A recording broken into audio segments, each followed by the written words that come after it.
All right, the Dallas Mavericks have settled on a new president of basketball operations, Masai Ujiri, the former top executive in Toronto. He's going to become the new president in Dallas, also the alternate governor in Dallas.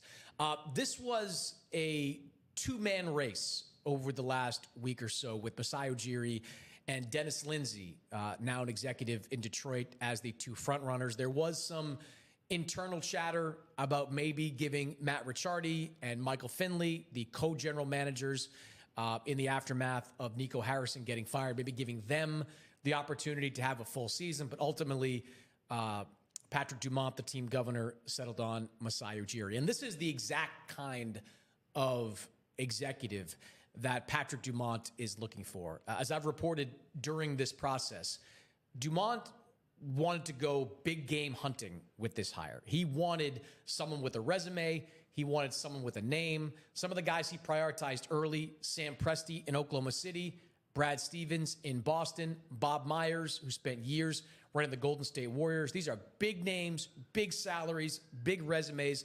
Those were the kind of guys that he was looking for. And Masai Ujiri fits that mold. Masai has a lengthy history as a top executive. When he was with the Denver Nuggets, he won the Executive of the Year in 2013 when he led that team to a 57-win record. He goes to the Toronto Raptors, and he engineered the boldest trade in recent basketball history when he traded away core pieces to get Kawhi Leonard, who was in the last year of his contract. That winds up leading to a championship in Toronto, so it paid off. Masai obviously has the credentials that fits what Patrick Dumont is looking for. And look, this has been a chaotic year in Dallas, chaotic, let's say 15 months since the Mavericks traded Luka Doncic, but Masai is not inheriting a bad situation. Cooper Flagg, the rookie of the year, bona fide franchise player.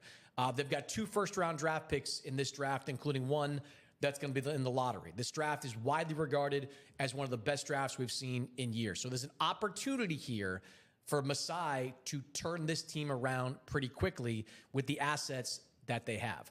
Probably the biggest roster decision that he's going to have to make early on is going to be what to do with Kyrie Irving. Kyrie Irving, who missed all of last season recovering from knee surgery, still has 2 years left in his contract, still regarded as one of the better lead guards in the NBA. Remember, he was having a terrific year before he got injured a season ago. The previous administration in Dallas, they believed that Kyrie Irving sticking around was a good thing. He was not one of the guys that they were talking about trading before the deadline or at any point during last season, because they wanted Kyrie playing opposite Cooper Flagg. They believed that Kyrie's talents would complement Cooper Flagg. Does Masai Ujiri believe the same thing?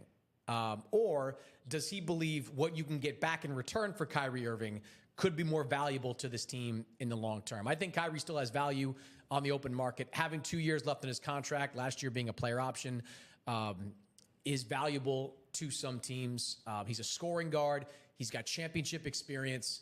And he worked out pretty well in Dallas. For all the problems that Kyrie had in some previous stops, he was excellent in Dallas, and really a star on that team. So that's going to be the question mark for Masai Ujiri. Does he go out and shop Kyrie Irving, see if he can get draft capital back in return, or does he continue on the path that the previous administration had, which was bring Kyrie back, have him play opposite Cooper Flagg, see if his presence can help take Cooper Flagg to that next level? That's the big roster decision that I think Masai has. But either way, he's inheriting a pretty good job in a pretty good spot with some good assets and a young franchise player. That's not a bad place to start.